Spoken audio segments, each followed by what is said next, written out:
क्या आपको पता है कि किसी भी व्यक्ति को चुप रहने का कितना फायदा होता है? मैं बताता हूँ चुप रहने का 10 फायदा, ध्यान से सुने। जब भी कोई व्यक्ति गौतम बुद्ध के संघ में शामिल होता था तो बुद्ध उसे सबसे पहले शांत रहने के लिए कहते थे। ध्यान की अवस्था में जाने से पहले उस भिक्षु को शांत रहना सिखाया जाता था। आज के दौर में हर तरफ सौरी शोर है। इसकी वजह से दिमाग में तनाव पैदा होना लाजमी है। ऐसे में अगर आप हर रोज कुछ देर मौन रहने का अभ्यास करते हैं तो इससे आपके तनाव पैदा होने वाले हार्मोन के लेवल में कमी आती है। इससे आपका दिमाग शांत होता है, गुस्सा नियंत्रित रहता है और तनाव बढ़ाने वाले हार्मोन्स का लेवल घटता है। आज के इस वीडियो में हम जानेंगे कि किन मौकों पर हमें शांत रहना है और किन मौकों पर हमें बोलना है और शांत रहने से हमारे अंदर क्या बदलाव आ सकता है। दोस्तों, संध्या काल का समय था। गुरु अपने सभी शिष्यों को बुलाते हैं और कहते हैं, कल सुबह सब लोग नदी में स्नान करने के बाद तुरंत हमारी कुटिया के सामने उपस्थित हो जाना। सभी इसी से हैरान रह जाते हैं कि हम लोगों ने कुछ गलती की है क्या, लेकिन गुस्से से यह कहते हैं कि हो सकता है कि गुरु जी कल सुबह कुछ अच्छी बात बताने वाले हैं। सब लोग रात को सही समय पर सो जाते हैं और सुबह उठकर सभी लोग नदी में स्नान करने के बाद वापस गुरु जी के सामने उपस्थित हो जाते हैं। गुरु कहते हैं, आज हम तुम सबको चुप रहने के फायदे के बारे में बताऊंगा। गुरु कहते हैं, 10 मौके जहां पर चुप रहने से होता है लाभ और बोलने से नुकसान। गुरु कहते हैं, अगर आप इन 10 मौकों पर शांत हो गए यानी मौन हो गए तो आप जो चाहेंगे वही मिल जाएगा। आपकी जिंदगी में चमत्कारिक बदलाव शुरू हो जाएंगे। जरूरत से ज्यादा बोलना या चुप रहना दोनों ही अच्छी बात नहीं है। जैसे जरूरत से ज्यादा बारिश हो जाना या फिर धूप दोनों ही दिक्कत देती है, उसी तरह अनावश्यक बोलने से भी काफी नुकसान होता है। गुरु कहते हैं कि पहला ऐसा मौका जहां पर व्यक्ति को चुप रहना चाहिए, बिना तथ्य के ना बोले।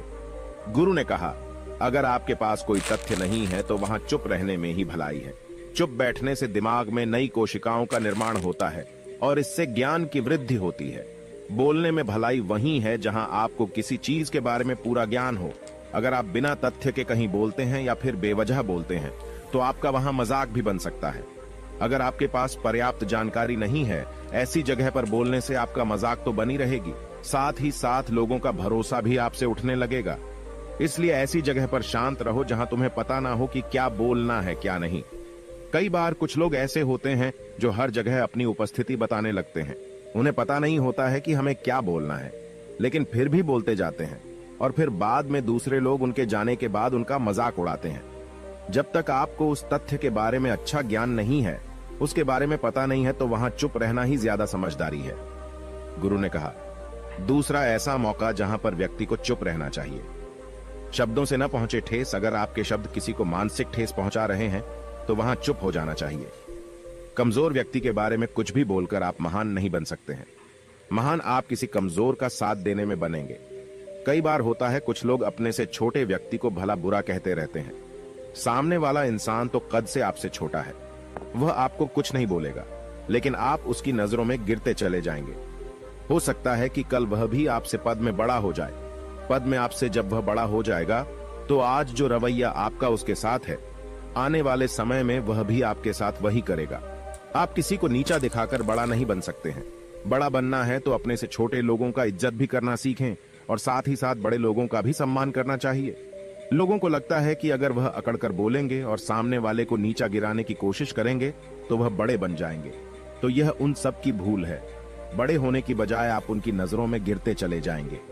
गुरु ने आगे कहा, इसलिए शिष्यों, तुम सब जब भी बोलना आदर भाव से बोलना ताकि तुम्हारी बात लोगों को अच्छी लगे।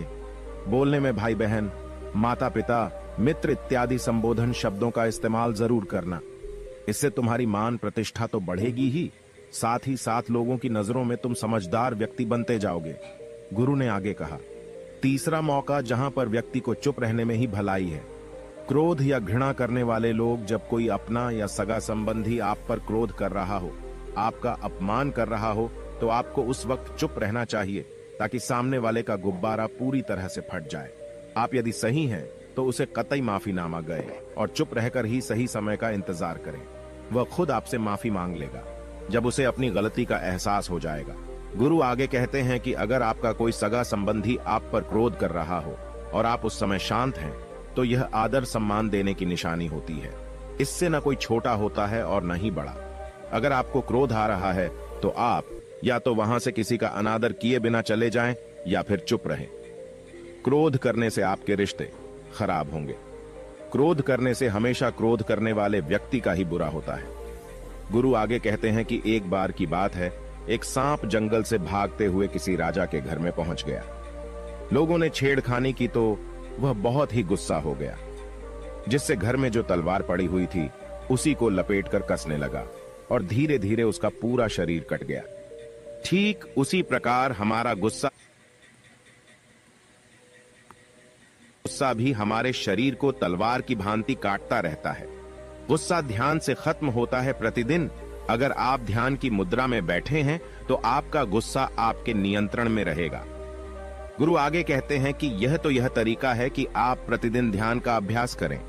इससे आपके शरीर में जो हार्मोन्स गुस्से को बढ़ावा देते हैं वह सब तुम्हारे नियंत्रण में रहेंगे, जिससे शरीर गुस्से पर आसानी तुम्हारा से काबू पा लेगा। लेकिन एक तरीका यह भी है कि जब भी आपको गुस्सा आए तो आप यह समझने का प्रयास करो कि क्या मेरा गुस्सा जायज है या नहीं। हमें वहां पर बोलना चाहिए कि नहीं। जब आप खुद इस बात का आकलन लगा पाएंगे तो आपको खुद पता चल जाएगा कि हमें गुस्सा करना चाहिए या नहीं। फिर भी आपको गुस्सा आ रहा है तो आप वहां से हटने का प्रयास करें, वहां से दूर चले जाएं। धीरे धीरे समय के साथ आपका दिमाग शांत हो जाएगा। गुरु ने कहा, चौथा ऐसा मौका जहां पर इंसान को बहुत ही समझदारी के साथ काम लेना चाहिए, वहां पर आपको चुप रहना ही चाहिए, जहां पर उस मुद्दे से आपका कोई संबंध ना हो। अगर आपका किसी मुद्दे से कोई संबंध ना हो तो वहां आपका चुप रहना बनता है। बिना किसी वजह अगर आप दूसरे के मुद्दे पर बोलेंगे तो यह आपके लिए अनिष्टकारी होगा। इसमें केवल और केवल आपका ही नुकसान है। जल्द ही आप किसी दो लोगों के बीच हो रहे विवाद में जल्दी अपनी टांग न डालें। अगर सामने वाला आपको बुला रहा है अपना झगड़ा शांत करवाने के लिए तो ही आप वहां पर जाएं।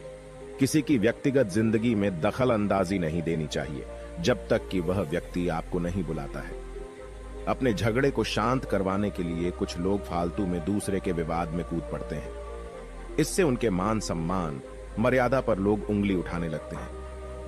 गुरु कहते हैं कि 10 मौकों में 5वां ऐसा मौका जहां पर व्यक्ति को बहुत ही समझदारी के साथ चुप रहना चाहिए। आपके शब्दों से किसी मित्र को हानि न पहुंचे। अगर आपके शब्द सामने वाले के परिवार या मित्रों की प्रतिष्ठा के बारे में बुरी झलक दिखा रहे हैं तो आपको चुप रहना चाहिए। किसी के परिवार या फिर मित्र के बारे में बुरा बोलने से केवल आप ही बुरे बनेंगे। जो चीज आसानी से खत्म की जा सकती है उसे अपने शब्दों से बड़ा न करें। बिना चिल्लाए बात करने का प्रयास करते रहना चाहिए। अगर आप बिना चिल्लाए कोई बात नहीं कह सकते तो आपका चुप रहने में ही भलाई है। किसी पर चिल्लाने से आपके व्यवहार के बारे में पता चलता है।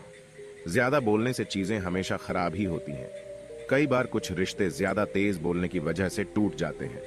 इसलिए अपनी आवाज में मीठापन लाएं। आपके शब्दों से आपके दोस्त को हानि नहीं पहुंचनी चाहिए। कभी कभी दोस्तों के जब हम मजाक हैं तो रहे कि आपके शब्दों से किसी का अनादर ना हो। मजाक को भी हमेशा शब्दों के मायने में ही रखें। जहां किसी को शब्दों से चोट लगे वहां चुप हो जाएं। ज्यादा बोलने से हमेशा नुकसान ही होता है। किसी और की प्रतिष्ठा को अपने शब्दों के माध्यम से उसे हानि नहीं पहुंचानी चाहिए। यदि आपके शब्दों से किसी और की प्रतिष्ठा को ठेस पहुंच रही है तो वहां आपको चुप हो जाना चाहिए। जब कोई व्यक्ति आपके सामने नहीं है तो आप उस व्यक्ति के बारे में बुरे शब्द किसी तीसरे व्यक्ति के सामने न बोलें। गुरु कहते हैं, छठा मौका जहां पर व्यक्ति को चुप रहना चाहिए, जब कोई कर रहा हो किसी की बुराई। जब कोई आदमी आपके सामने किसी तीसरे आदमी की बुराई कर रहा हो तब तुम्हें चुप रहकर बस सुनना चाहिए। अपनी राय व्यक्त नहीं करना चाहिए, क्योंकि जो आज आपके सामने किसी तीसरे की बुराई कर रहा है वह कल किसी और के सामने आपकी बुराई भी कर सकता है।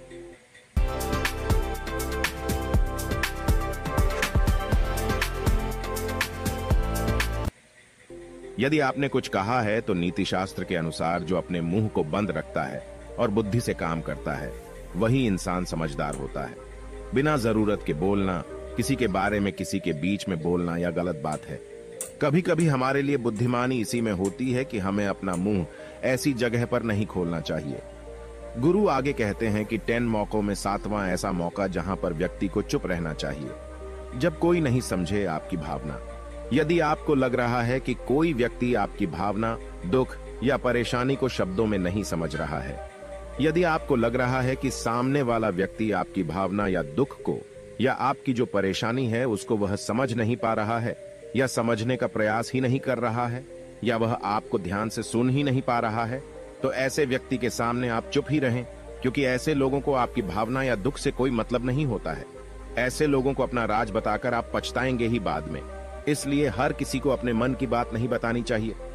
अगर आपको लग रहा है कि सामने वाला आपकी बात को नहीं समझ पा रहा है, आपकी भावनाओं को नहीं समझ पा रहा है, तो वहां पर आपको नहीं बोलना चाहिए, क्योंकि आज में आपका मजाक ही बन जाएगा जब आपको लगने लगे कि सामने वाला आपकी भावनाओं को ठीक तरीके से समझ रहा है, आप जो कह रहे हैं वह ठीक से सुन रहा है, तभी आप उसे अपनी बात कहें।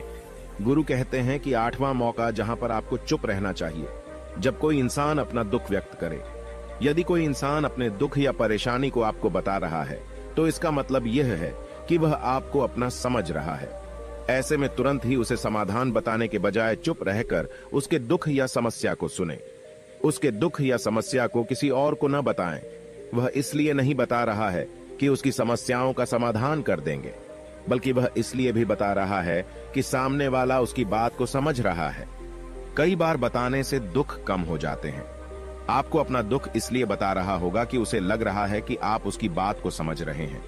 दुख बांटने से कम हो जाता है।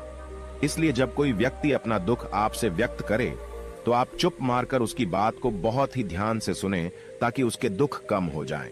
उसके मन का बोझ हल्का हो जाए, क्योंकि उसके मन में जो भी बातें थी वह आपको सब बता दिया। गुरु आगे कहते हैं कि 10 जगहों में 9 ही ऐसी जगह जहां पर आपको चुप रहना चाहिए। जहां पर दुष्ट प्रकृति के लोग रह रहे हों और गाली गलौज कर रहे हों, तो आप वहां पर मत जाइए। ऐसी जगहों से आप चुपचाप निकल जाएं, अर्थात अपनी प्रतिक्रिया दिए बिना आप वहां से चले जाएं, क्योंकि जिसकी जुबान खराब होती है, जो दुष्ट प्रकृति के लोग होते हैं, उनको आप ऐसे समय में नहीं समझा सकते हैं। जब उनका दिमाग पूरी तरह से शांत हो जाए, तभी वह आपकी बात सुनेंगे। इसलिए जहां पर दुष्ट प्रकृति के लोगों आपकी बात को न मानते हों और न ही सुनते हों, तो आपको वहां पर नहीं बोलना चाहिए। गुरु कहते हैं कि 10 माह ऐसा मौका जहां पर आपको शांत हो जाना चाहिए। अपनी सफलता का राज हर किसी को न बताएं। कई बार होता है कि कुछ लोग जो सफलता को बहुत ही जल्दी अर्जित कर लेते हैं, वे हर जगह अपनी सफलता का ढिंढोरा पीटने लगते हैं। ऐसे में क्या होता है कि कई लोग आपकी सफलता से खुश नहीं होते हैं। अगर आप अपनी सफलता का जबरदस्ती लोगों में ढिंढोरा पिटवा रहे हैं, तो लोगों की नकारात्मक ऊर्जा आपको प्रभावित कर सकती है। जब आप सफल होंगे तो सबको पता चल जाएगा कि आप सफल हो गए हैं। ढिंढोरा पीटने से नुकसान आपका ही होगा। इतना कहकर गुरु ने कहा, शिष्यों, आज के लिए बस इतना ही। अगर तुम सब मेरी इन 10 बातों को अपने जीवन में अपना लेते हो, तो तुम सब काफी हद तक परेशानियों से बचे रहोगे। यहाँ से जाने के बाद मेरी यह बातें आपके जीवन किसी वरदान से कम साबित नहीं होंगी।